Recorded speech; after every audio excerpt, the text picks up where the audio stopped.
Humans aren't difficult to understand. They're difficult to endure.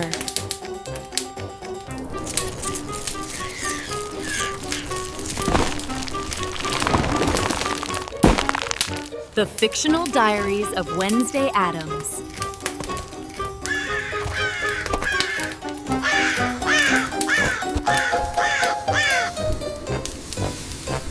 Inventory of weakness. Some people begin diaries with, "Dear Diary," a sentimental reflex like holding hands before jumping off a cliff. I begin with a statement of fact. The world is weak, and today I enrolled myself in its newest sanatorium for weaknesses, a school. Chapter 1. The Reception. The principal's handshake felt like grasping a dead fish, only less informative. His fingers were moist with the perspiration of manufactured authority. When he spoke of integration, I realized he viewed me as a defective software update requiring installation into his perfectly mediocre system. I nodded, not from respect but from scientific curiosity. How long could a man pretend to possess power he clearly lacked? I estimated 3 minutes. I was wrong. It took 2. His glasses served as an involuntary polygraph test, sliding down his nose every time he lied. The correlation was mathematically beautiful. Mentions of opportunities directly corresponded to optical adjustments. I've never seen an honest face that required such constant correction. He consulted my file with the reverence others reserved for religious texts. The thickness suggested either thoroughness or incompetence. Given the source, I assumed the latter. His office displayed the standard iconography of educational authority, diplomas proving endurance rather than intelligence, photographs with local politicians documenting compromise rather than achievement, and a stress ball shaped like a brain, the irony of which seemed lost on him entirely. When he assigned me to Ophelia Hall, citing its atmospheric qualities, I felt the first stirring of optimism. Atmosphere suggested history, and history in institutional buildings usually meant death. Finally, something promising about this place. Oh, where are my manners? My name is Grimwick. And that was just one page of tonight's diary.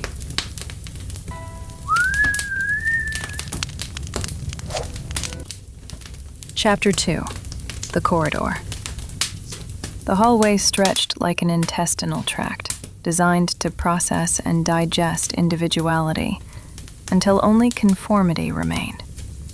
Lockers stood at attention like metal sarcophagi, each containing the decomposing dreams of their young occupants. Teenagers moved with the purposeless urgency of laboratory mice in a maze, their movements governed by bells rather than logic. The sound of their conversations created a symphony of banality, each voice contributing another note to the grand composition of intellectual decay. A girl with cotton candy pink hair stared at me with the intensity of someone witnessing a traffic accident. Her expression contained that perfect trinity of teenage emotion: fear, fascination, and revulsion. I found myself wondering how her face would appear without its epidermis. Undoubtedly more honest. The walls were decorated with motivational posters featuring ravens, carrion birds that feast on the dead. The irony was exquisite. These students were unwittingly celebrating their own intellectual death while believing they honored school spirit. Poetry in motion, if motion were spelled decomposition. Navigation proved simple. Fear has a distinct aroma, like wet concrete mixed with broken dreams. I simply followed the scent of anxiety, which led directly to wherever I needed to be. Human weakness is remarkably reliable as a compass. Chapter 3. Zoology of the Classroom. The classroom revealed itself as a carefully constructed ecosystem of mediocrity. Rows of desks arranged like cemetery plots, each student a willing volunteer for intellectual burial. I began my taxonomical survey immediately. Specimen Alpha, the dominant male of the pack. Volume compensated for content in his communications, a biological strategy I'd observed in smaller-brained mammals. He ruled through noise rather than intelligence, the educational equivalent of a peacock with a bullhorn. His confidence was inversely proportional to his actual capabilities, creating a fascinating study in overcompensation dynamics. The satellite organisms. They orbited Specimen Alpha like debris around a dying star, their individual personalities voluntarily amputated for group membership. Their laughter arrived on schedule. Too early, too loud, too desperate. They'd traded authenticity for proximity, becoming living examples of evolutionary regression. The invisible entity, hidden behind thick lenses, she documented the world through sketches rather than words. Her notebook contained drawings of the classroom population as skeletons, a remarkably prescient artistic choice. She understood intuitively what others refused to acknowledge. We were all already dead, just waiting for the paperwork to be filed. The beauty specimen, perfectly calibrated features, perfectly empty interior. She inhabited a universe of mirrors that reflected only flattering lies. Her makeup application ritual possessed the solemnity of religious ceremony, as if cosmetics could perform transubstantiation on the soul itself. The intellectual pretender. Books served as his plumage, displayed prominently to suggest depth while concealing fundamental shallowness. He collected knowledge like stamps, impressive in quantity, questionable in practical value. His questions were designed to showcase rather than explore, making him a particularly tragic example of education's failure. Each specimen was predictable in their unpredictability. Each was a weak link in humanity's chain, begging for someone to apply the appropriate pressure. I'd never possessed patience for weak chains. Chapter 4. Lunch period. The cafeteria operated as a temple to processed mediocrity. Fluorescent lighting cast everything in the greenish pallor of morgue illumination, appropriate given what passed for nutrition on the serving trays. Students stared into their meals as if seeking prophecy in puddles of grease. The food glistened with an oily sheen that suggested either preservation or decomposition. Possibly both. A boy offered me his dessert with the earnestness of someone attempting diplomacy with a foreign species. When I declined, explaining my preference for bitter flavors, his uncertain laughter revealed the sound uncertainty makes when it dies. I noted his potential usefulness, adequate for distraction purposes, inadequate for meaningful interaction. The seating arrangements provided a perfect map of social hierarchy. Popular students claimed tables near windows, as if proximity to natural light could compensate for their artificial personalities. Outcasts gravitated toward corners, seeking shadows that promised protection, but delivered only isolation. I selected a table optimized for observation rather than interaction. From this vantage point, I could monitor multiple ecosystems simultaneously. The athlete tables where protein and aggression combined in equal measures.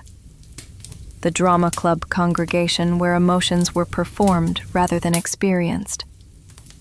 The academic cluster, where knowledge was displayed like hunting trophies.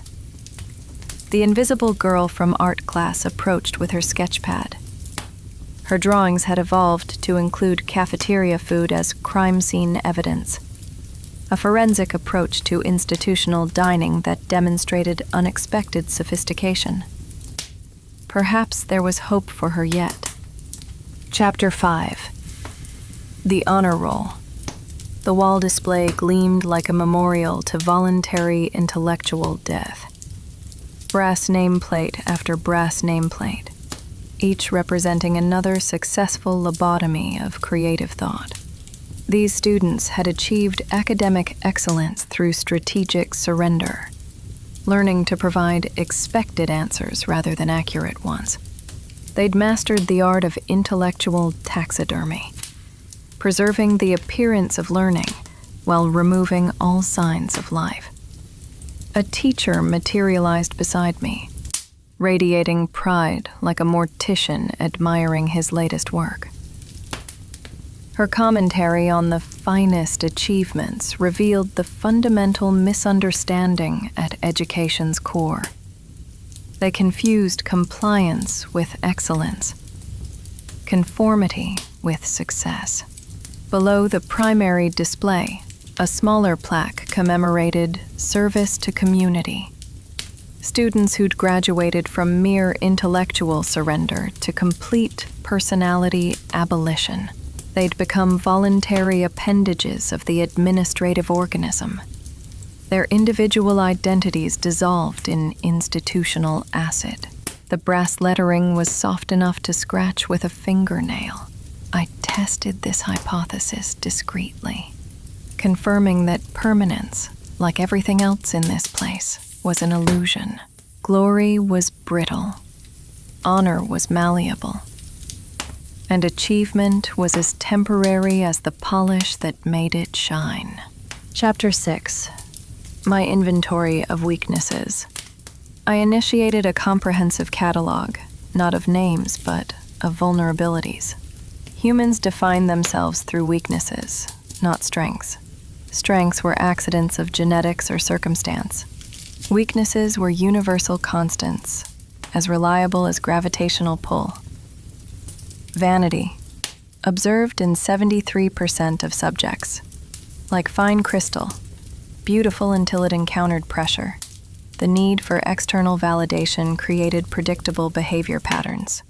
Subjects could be manipulated through calculated compliments followed by strategic neglect, causing them to chase approval with increasing desperation. Fear, present in 89% of the population, though rarely acknowledged. Fear of rejection, inadequacy, death, irrelevance.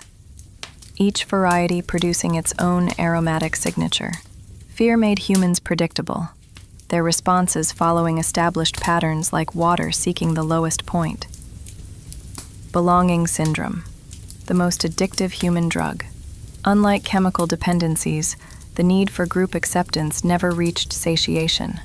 Subjects would abandon convictions, betray relationships, and compromise core values for the promise of inclusion. Belonging transformed individuals into clay, moldable, shapeable, ultimately forgettable. Willful ignorance, stronger than any natural force, not the absence of knowledge but the active rejection of uncomfortable truths. Subjects displayed remarkable creativity in avoiding information that contradicted their preferred fantasies. This weakness was self-reinforcing, growing stronger with each application. The inventory would expand with each interaction. Every human was a walking armory of their own flaws, generously offering ammunition to anyone observant enough to collect it. Chapter 7. Encounters of the academic kind. Teachers approached me with the wariness of zookeepers entering an unfamiliar habitat. Their questions about my comfort level revealed their own discomfort with anything that didn't fit their established categories. When asked about my weekend plans, I mentioned cemetery research. The responses were consistently illuminating. Nervous laughter, subject changes, or concerned exchanges of glances. Death, despite being life's only certainty, remained the ultimate conversational taboo. The guidance counselor summoned me for what she termed an adjustment consultation. The irony was exquisite. She wanted to adjust me to fit a system that was fundamentally broken.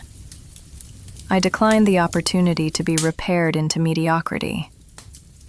Biology class offered the most promise. Dissection was scheduled for next week, providing the first glimpse of honest education this institution might offer. Cutting into preserved specimens to understand their internal architecture seemed like the only authentic learning opportunity available.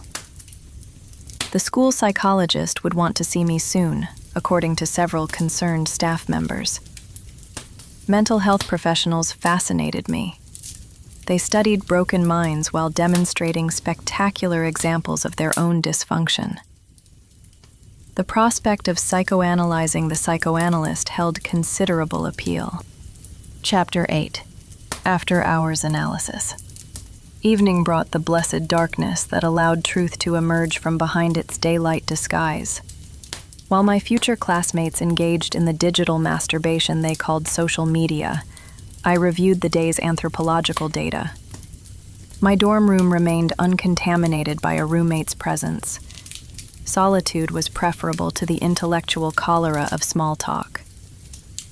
From my window, I watched shadows reclaim the campus from light's temporary occupation. The school handbook promised enriching experiences, and they'd delivered, though perhaps not as intended. I'd been enriched by observing the poverty of teenage ambition, the bankruptcy of institutional goals, and the foreclosure on authentic thought. Each interaction confirmed my central hypothesis. Society was an elaborate performance where everyone had forgotten they were acting. The tragedy wasn't that they were performing, it was that they'd lost the script and were improvising badly. Tomorrow would bring fresh specimens for study, new weaknesses to catalog, additional evidence for my growing case file on human failure. I would observe, document, and analyze, not from obligation, but from choice. And choice, however dark, remained the only authentic freedom in this beautiful prison. Chapter 9. Reflection and Methodology. Perhaps this was my form of affection, documenting the symptoms of a dying society so the eventual autopsy would be thorough. I recognized this sounded contradictory, but contradictions were honesty's finest form. Life contradicted death, yet depended on it. Love contradicted logic, yet created it. Humans contradicted their own nature, yet remained trapped within it. I contradicted expectation while fulfilling my own purpose. I was Wednesday Addams. 17 years old. Student by requirement. Daughter by biology. Sister by accident. And scholar of human failure by choice. I documented weakness not from cruelty but from scientific curiosity. I cataloged vulnerability not from malice but from methodical devotion to truth. The inventory grew daily. Patterns emerged like constellations in a night sky of human inadequacy. And tomorrow, the experiment would continue. My methodology was simple. Observe without judgment. Record without sentiment. Analyze without mercy. The data spoke for itself, and what it said was rarely flattering to the species being studied. Final entry. Note. Today I learned that humans aren't difficult to understand. They're difficult to endure. But endurance, like embalming fluid, preserves things that might otherwise decay beyond recognition. The darkness pressed against my window like an old friend requesting entry. I opened it. Some relationships were worth maintaining, especially those that required no conversation. Ah. I trust you enjoyed this glimpse into a most curious diary. If so, leave behind a small token of your delight with a like, and do consider joining our circle by subscribing. And remember, ring the little bell, and you shall be the very first to know when another diary or a fresh entry emerges from the shadows. And if a whisper stirs in your mind, a thought, a riddle, perhaps a name of someone whose secrets you would dare to uncover, leave it for me below. I read them one by one. And who knows, your wish may guide my hand to the very next diary I choose from my collection.